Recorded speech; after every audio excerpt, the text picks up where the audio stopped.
दर्शकवृन्द नमस्कार। स्थानीय विकासमा सदाझैँ यहाँहरूलाई हार्दिक स्वागत छ।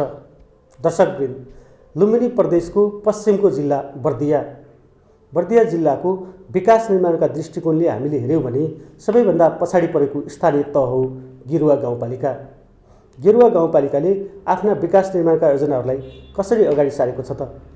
दर्शकवृन्द, आजको स्थानीय विकासमा हामी गेरुवा गाउँपालिकाले सारेका विकास निर्माणका योजनाबारे कुराकानी गर्न यति बेला गेरुवा गाउँपालिकाकी उपाध्यक्ष हिमा कुमारी चौधरीसँग छौँ।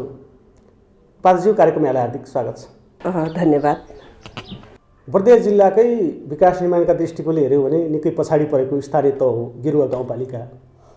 1 किलोमिटर पनि पिच नभएको गाउँपालिका होइन। अहिले यहाँहरू जनप्रतिनिधिको रूपमा आइसकेपछि यहाँले गेरुवा गाउँपालिकामा विशेष गरी विकास निर्माणका योजनाहरूलाई चाहिँ कसरी अगाडि सार्नु भएको छ? अब हामी जब स्थानीय तहको पहिलो जनप्रतिनिधि भएर पनि आइयो र भएर आइसक्दाखेरि अब सुरुको वर्ष नीति नियम कानुन होइन कार्यविधिहरू बनाइसकेर त्यसलाई चाहिँ कार्यान्वयनतिर हामी लाग्यौँ र लागिसक्दा अहिलेको जुन अवस्थामा 3 वर्ष 3.5 वर्षको अन्तरालमा हामीले गरेका कुराहरू अनि भौतिक पूर्वाधारका विषयमा भन्न पर्दा अब सबै हाम्रो लगभग सबै वडा कार्यालयहरू सम्पन्न भइसकेको अवस्था र 1 इन्ची पनि पिच नभएको गेरुवा गाउँपालिका अनि हामी पिचको पनि प्रत्येक वडामा 1-1 किलोमिटर सुरुवात गरेका छौँ, बनिसकेको अवस्था पनि छ र अब सबभन्दा मेन देखिने भौतिक निर्माणका कुराहरू अब गाउँ समाजमा र एकदमै पछाडि पारिएको बर्दिया जिल्लाको गेरुवा गाउँपालिका र त्यसमा फेरि अब बस्ती योजना छनौट गर्न जाँदाखेरि हाम्रो अब महिलाकै लक्षितहरूकै कुरा गर्दा अब पहिला चाहिँ गाविस हुँदाखेरि अनि केन्द्रैबाटै अनि प्रतिशतकै हिसाबले त्यो बजेट आउँथ्यो भने अहिले चाहिँ त्यो नभएर आवश्यकताका आधारमा उहाँहरूको लक्षितहरूको आवश्यकताको आधारमा त्यो प्रतिशतले बढी पनि हुनसक्छ, प्रतिशतभन्दा कम पनि हुनसक्छ। त्यस कारणले बस्ती योजना छनौट गर्न जाँदाखेरि चाहिँ अब त्यहाँको माहौल भनौँ न लक्षित वर्गका अनि बस्ती योजनामा जाँदा अब मेन कुरा सबभन्दा आफूलाई भन्दा अरूका लागि माग्दिने मेन बाटोघाटो पुल पुलेसाहरू बिजुली बत्ती यिनी कुराहरू भरसक चाँडो बन्दिए हुन्थ्यो। हाम्रा क्षमता विकासका लागि, आर्थिक आय आर्जनका लागि, सिपमूलक कार्यक्रमहरूका लागि अझै पनि एकदमै कम मात्रामा यो आवाजहरू आइरहेको अवस्था र यो आवाजलाई कसरी अब गाउँ बस्तीमा लैजाने, उहाँहरूको अब लक्षितहरूको सुनिश्चितता कसरी गर्ने, यही कुरामा एकदमै म चिन्तामा छु 3.5 वर्षको अन्तरालमा। र भौतिक पूर्वाधारका कुराहरू त कर्मागतमा हुँदै नै गर्छन्। पहिला मेन त अब बस्तीका अब पब्लिकहरूलाई सबभन्दा पहिला त उहाँहरूलाई जनचेतनाका कुराहरू विकास भनेको हाम्रो हो, हामीले पनि यो चिजको संरक्षण गर्नुपर्छ। जबसम्म त्यो चेतना आउँदैन तबसम्म त्यहाँ विकास भएको अर्थ पनि रहन्न कि जस्तो पनि मैले महसुस गरेको। यो विकास निर्माणका कुरा गर्दाखेरि सडक सञ्जालको विकासको कुरा आइहाल्छ नै होइन। सडकभित्र पनि हामीले हेऱ्यौँ भने पुलको कुरा, यहाँको गाउँपालिकामा थुप्रै खोलाहरू बग्छन् होइन। पुलको आवश्यकता चाहिँ कतिको महसुस भएको छ? पुल निर्माणमा के गर्दै हुन्छ यहाँले? पुलको कुरा पनि जोडिन्छ। कुनै पनि ठाउँमा हामी पुल पनि बाँकी अहिलेसम्म राखेका छैनौँ। यहीँसम्म हाम्रो गेरुवा गाउँपालिका प्लस नगरपालिका यो गन्धैलामा चाहिँ पुल भत्कियो। पुल भत्किँदाखेरि चाहिँ राजापुरलाई पनि आह्वान गरेको, किनकि सिमानामा दुईटै गाउँपालिका नगरपालिका मिलेर बनाउन त भनेर त्यसरी भन्दा उहाँहरू चासो दिनु भएन। तर हामी गेरुवा गाउँपालिकाबाट नै बजेट खर्च गरेर त्यो पुल सम्पन्न, तर चारैतिर जताततै कल्भर्टहरू निर्माण भएका छन् अनि हेम पाइपहरू भएका छन्। त्यस कारणले अहिले चाहिँ हामी पिच बाटोको सुरुवात गरेका छौँ। उपाध्यक्षज्यू, यो विकास निर्माणको कुरा गरिरहँदा यहाँ त योजना समितिको संयोजक पनि हुनुहुन्छ होइन। यहाँले गर्ने योजना अनुगमनको कुरा पनि उठ्ने गर्छ पटक पटक।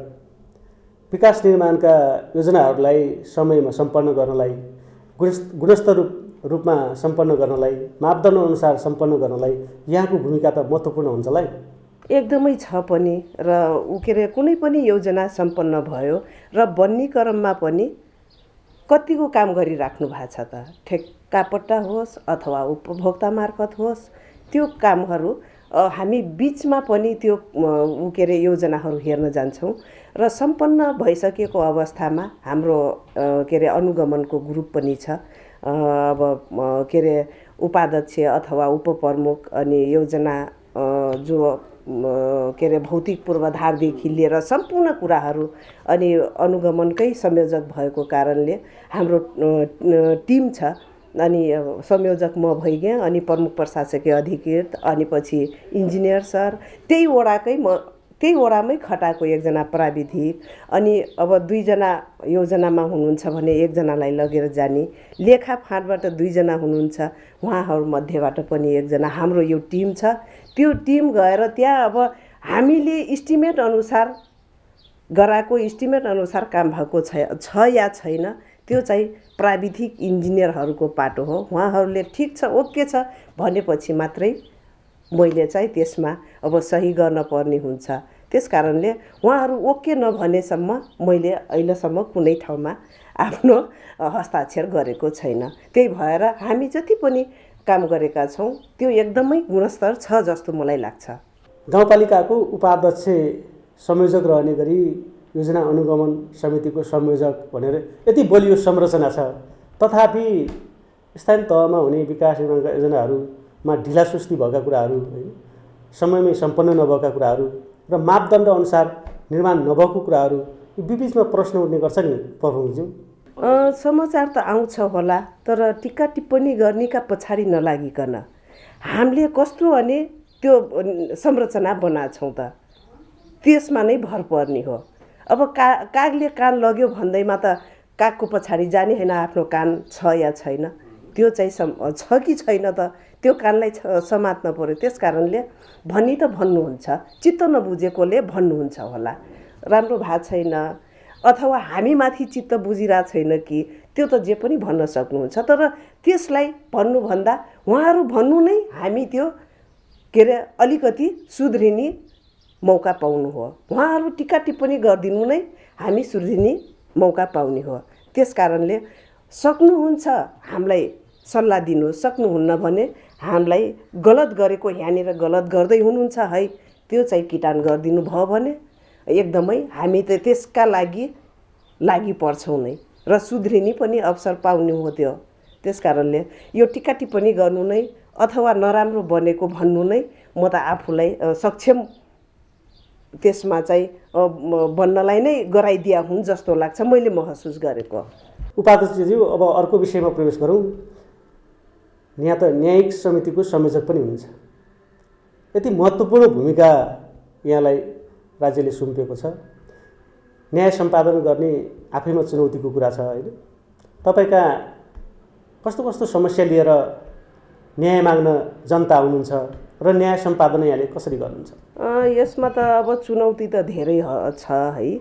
अब सुरुमा अब के अरे सङ्घीयता देशमा आयो है, त्यही अनुसार हामी जनप्रतिनिधि भएर आयौँ। अब त्यही जनप्रतिनिधि आइसकेपछि अब स्थानीय तहको अथवा उपाध्यक्ष होस् अथवा उपप्रमुख होस्, न्यायिक समितिको संयोजक तोकिदिँदाखेरि या त त्यही अनुसारको अध्ययन गरेको हुनपर्ने, हाम्रो विषय नै त्यही के अरे न्यायमूलक हुनपर्ने, अथवा हामीलाई यो न्याय निरूपण अथवा न्याय के अरे सम्पादनका लागि त एउटा के अरे त्यही कानुन अधिकृत बराबरको पहिला सुरु नै कर्मचारी राखिदिएको भए एकदमै राम्रो हुन्थ्यो र चुनौतीमूलक पनि हुन्थेन। तर चुनौती त छ, धेरै छ। कतिपय कानुनका कुराहरू हुन्छन्, हामी त अब राजनीतिक गरेर अब गाउँघरमा गाउँ समाजमा व्यवहारिकतामा धेरै कुराहरू गर्न खोज्छौँ, तर त्यो त अब कानुनीले गर्न दिँदैन। त्यस कारणले धेरै चुनौतीहरू छन्।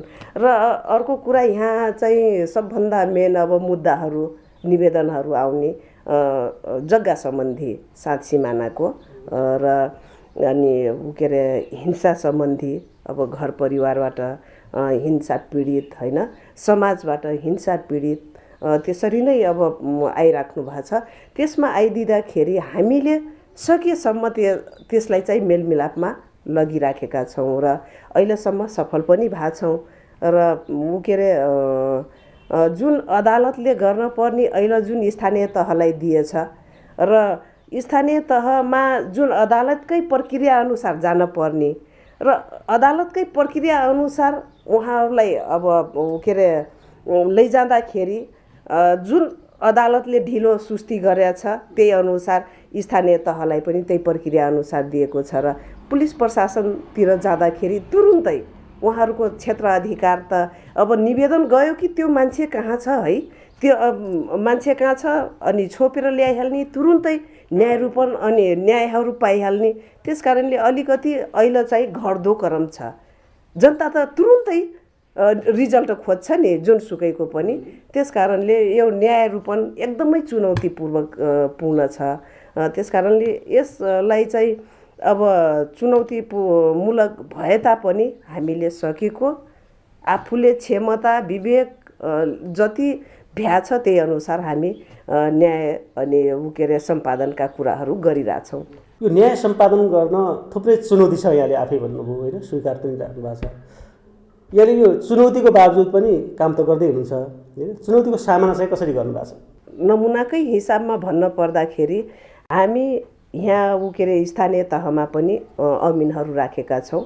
अमिनहरूलाई पठाएर जस्तै अब निवेदन आयो, निवेदन आइसक्दाखेरि अब त्यो सिमाना मिचिएको छ कि छैन त्यही अनि अनुसार अब अमिनलाई पठाइसकेपछि त्यो अमिनले पुरै त्यहाँको अनि जग्गाहरू सिमानाहरू अनि त्यसको चेक जाँच गरिसकेपछि अनि उहाँहरूबाट प्रतिवेदन बनाएर ल्याउनुहुन्छ यस्तो यस्तो छ भनेर। अनि त्यही अनुरूप फेरि दुवै पक्षलाई बोलाएर छलफल गराएर फिल्डमा जाँदा यो भेट्यो, तपाईँहरूको के त माग के होइन, अब दुवै पक्षको कुरा सुनेर र अनि बल्ल उहाँहरूबाटै मेलमिलाप गराएर उहाँहरू, हामी जबरजस्ती पनि गर्दैनौँ, दुवै पक्षको कुरा नसुनिकन त जबरजस्ती कुरो पनि आएन। उहाँहरूले नै मेलमिलाप ओके ठिक छ भनेपछि मात्रै हामी अगाडि अब प्रक्रियाहरू बढाउँछौँ र मिलापत्रको कागजहरू बनाइदिएर अनि बल्ल मिलापत्रको कागज गराएर अनि त्यसरी पठाउने गरेका छौँ। दुवै पक्षलाई एकदम हजुर। कतिको चुनौती छ त्यो दुईटै पक्षलाई जितको अवस्थामा? अब उहाँहरू महसुस गर्नुहुन्छ ए ठिकै रहेछ त नि, मैले नै अब गलत गरे रहेछु भन्ने कुरा महसुसी गर्नुहुन्छ नि। दुवैले नै मेलमिलाप नगर्दासम्म तपाईँहरू यहाँ मिल्नुहुन्न भनेपछि अगाडि बढ्नुहोस्, त्यहाँ पनि प्रक्रियाहरू छन् होइन, हामीले गर्ने यो त्यहाँ अनि जानुहुन्छ भने बाटो अनि ठिक छ, तपाईँहरूको चित्त बुझ्दैन भने अगाडि पनि जान सक्नुहुन्छ। तर यो प्रक्रिया अनुसार त्यहाँ पनि यही हुने हो, जे हामी गराछौँ त्यही नै हुने हो भनेर त्यसरी नै सम्झाइ बुझाइ गरी अहिलेसम्म गराएको छौँ हामी। स्थानीय तह सञ्चालनको बलियो आधार हो आन्तरिक स्रोत। यहाँ त राजस्व परामर्श समितिको संयोजक पनि हुनुहुन्छ।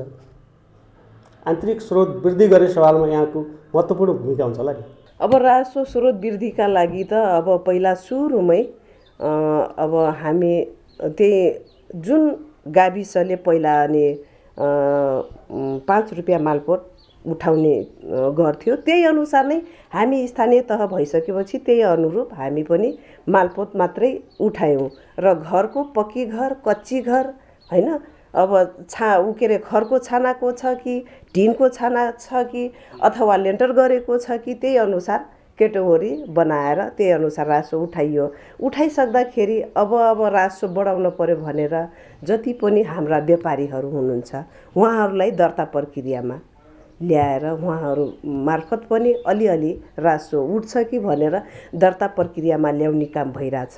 अलिकति त्यसबाट पनि राजस्व उठिराखेको अवस्था छ। र अर्को चाहिँ हाम्रो जति पनि यहाँ गेरुवा गाउँपालिकामा सरकारी जग्गाहरू ऐलानी भन्छौँ नि हामी, त्यो ऐलानी जग्गा कसले अब कति कति भोग गरिरहेछन् त, त्यही अनुरूप अमिन पठाएर त्यसको अनि डिटेल निकालेर त्यही अनुसार हामी बहाल बिटौरी कर पनि अहिले उठेको अवस्था छ।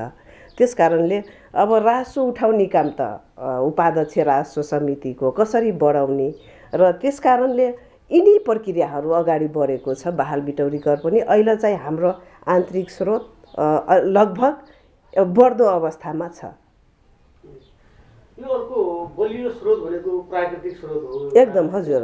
प्राकृतिक स्रोतको अवस्था चाहिँ के छ? बलियो भनेको प्राकृतिक स्रोत भन्नुभयो है। त्यो प्राकृतिक स्रोत मध्ये हामी फेरि गेरुवा गाउँपालिका एउटा मध्यवर्ती बफर एरियाभित्र, हजुर, बर्दिया राष्ट्र निकुञ्ज बफर एरियामा परेको हुनाले चारै गाविस भनौँ न एउटा बफर एरिया र त्यसमा चाहिँ प्राकृतिकबाट जुन आउने राजस्व हो त्यहाँबाट हाम्रो जिरो भइसक्दाखेरि त्यहाँको आफूलाई अब आफ्नै घरको उपभोगको लागि पनि त्यहाँबाट गिट्टी बालुवा ढुङ्गाहरू ल्याउन सक्ने अवस्था छैन। त्यस कारणले प्राकृतिक स्रोतबाट हामी एकदमै पीडित छौँ। यसमा अब वन्यजन्तुबाट पनि उत्तिकै पीडित हैन। दिनहुँ हामीले अनि लगाएका धान बालीहरू जति पनि उत्पादन भएका त्यो क्षति भएकै छ नै। तर प्राकृतिक जो हाम्रो आर्थिक स्रोत हो त्यसबाट हामी चाहिँ जिरो नै छौँ। उपाध्यक्षज्यू, यहाँ त बाल संरक्षण समितिको संयोजक पनि हुनुहुन्छ, थुप्रै जिम्मेवारी छन् यहाँमा हैन।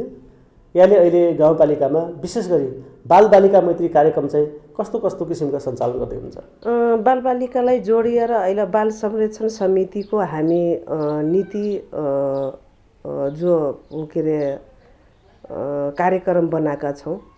सबभन्दा मेन त हामी पहिलो त छोरी बचाऊ छोरी पढाऊ कार्यक्रम नै हाम्रो नीति तथा कार्यक्रममा उल्लेखित गरेर छोरी जन्मिसकेपछि उहाँहरूलाई खाता खोल्न लगाउने अभिभावकलाई र उहाँहरूको खातामा चाहिँ 2000 को दरले हामी प्रत्येक छोरीहरू को नाममा हामी 2000 जम्मा गरिदिन्छौँ। गरिसक्दाखेरि अब हाम्रो जो बालबालिकाको हकमा भर्खरै मात्रै रणनीति योजना पनि हामी तयार गरिसकेका छौँ, पास गर्न बाँकी छ।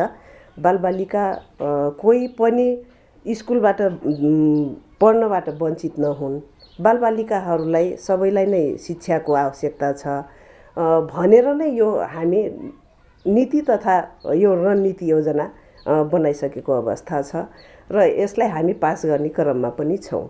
यहाँले भन्नुभयो छोरी बचाऊ छोरी पढाऊ, यो नयाँ कार्यक्रम जस्तो लाग्यो मलाई हैन। यो कार्यक्रम कसरी सञ्चालन गर्दै हुनुहुन्छ, कहिलेदेखि सञ्चालन गर्दै हुनुहुन्छ, थोरै कार्यक्रमको विषयमा जानकारी गराइदिनु न। छोरी पढाऊ छोरी बचाऊ कार्यक्रम नीति तथा कार्यक्रम हामी बनायौँ। त्यही अनुसार अब बैंकमा पैसा खातामा हालिदिने। यो बनाउनुको कारण किन भनेपछि जब छोरी हैन एउटा आमाको गर्भबाट जन्मिने एउटा बच्ची हो, तर उसलाई जन्म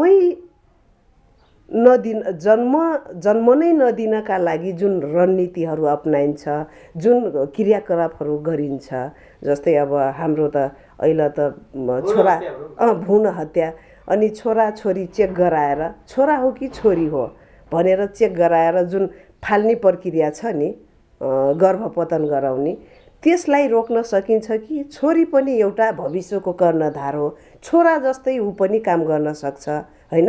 त्यस कारणले यो चाहिँ कार्यविधि हामीले बनाउनु पर्छ र छोरीहरूको नीति तथा कार्यक्रम बनाएर यो चिज लागू गर्नुपर्छ भनेर यसरी नै अब छोरीहरूको यो नीति तथा कार्यक्रम गराएर अगाडि बढेको हो।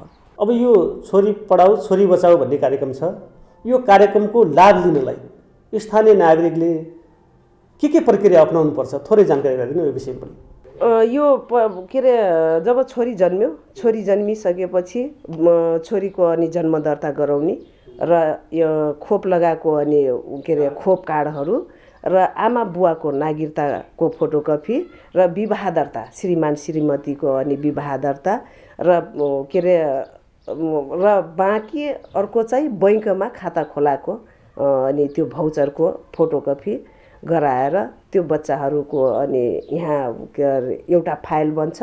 त्यो फाइल यहाँ जम्मा गरिसकेपछि त्यही फाइल अनुसार हामी बैङ्कमा जम्मा गरिदिन्छौँ। कहिलेदेखि लागू हुन्छ? 2000 रुपैयाँ हाल्ने भन्ने कुरा अर्को पनि गर्नु? हजुर, प्रत्येक वर्ष हाल्ने हो कि खातामा? हजुर, के हो? प्रत्येक वर्ष होइन, यो एकपटक मात्रै। जस्तै छोरी जन्म्यो, उहाँहरू सबै डकुमेन्ट बनाएर ल्याउनु भयो। बनाएर ल्याइसकेपछि अब के अरे 2000 अनि जम्मा गरिदिने र अर्को म अब फेरि अनि के नीति अब सोचमा ल्याएको छु भनेपछि छोरी जबसम्म 20 वर्ष पुग्दैन तबसम्म यो पैसा झिक्न पनि पाउँदैन र यो पैसा झिक्नलाई चाहिँ 20 वर्ष भएको हुनैपर्छ ताकि भोलि अनि के अरे बाल विवाहको आचरणमा नपरोस्, त्यो कुलत लाइनमा नपरोस् भन्नका लागि यसको पनि हामी कार्यविधिहरू अगाडि बढाएका छौँ र बनाउने क्रममा पनि छौँ नीति तथा कार्यक्रम। र त्यो 20 वर्ष पुग्यो अनि अब त्यो बच्चीलाई चाहिँ त्यो 2000 को आवश्यकता पर्यो, त्यसमा थप गरेर फेरि 20 वर्षको त्यो अनुदान स्वरूप सम्मान स्वरूप त्यो बच्चीलाई अब त्यो चाहिँ हामी सोचमा बनाउने सोचमा नै छौँ। उपाध्यक्षज्यू, यहाँले व्यस्त समय हामीलाई दिनुभयो। यो समयका लागि म यहाँलाई धेरै धेरै धन्यवाद दिन चाहन्छु। धन्यवाद। यो बर्दिया जिल्लाकै एकदमै पछाडि परेको गेरुवा गाउँपालिका र यो टेलिभिजनमा बोल्ने अवसर पनि पाइएको थिएन। यो अवसर जुराइदिनु भएकोमा नेपाल कोहलपुर टेलिभिजनलाई पनि म धेरै धेरै धन्यवाद दिन चाहन्छु र आम जनतालाई पनि के अरे यो टेलिभिजनमा जति पनि कुराहरू छन् र मैले बोलेका कुराहरू गलत पनि हुनसक्छ, त्यसको चाहिँ प्रतिउत्तर मलाई दिदिन हुन हार्दिक पनि अनुरोध गर्न चाहन्छु भन्दै आफ्नो सानो कुरा पनि यहाँ अन्त गर्छु। हस्, धन्यवाद, नमस्कार। दर्शकवृन्द, स्थानीय विकासको यो अङ्कमा आज हामीले बर्दिया जिल्लाको गेरुवा गाउँपालिकाले आफ्ना विकास निर्माणका योजनाहरूलाई कसरी अगाडि सारेको छ भन्ने विषयवस्तुमा केन्द्रित रहेर गाउँपालिकाकी उपाध्यक्ष हिमा कुमारी चौधरीसँग कुराकानी गऱ्यौँ। पुनः अर्को साता फरक विषयवस्तुका साथ यहाँहरूमाझ उपस्थित हुने नै छौँ। आजको यो अङ्कबाट बिदा लिन चाहन्छौँ। तपाईँ एनटिभी कोहलपुर हेर्दै गर्नुहोला। नमस्कार।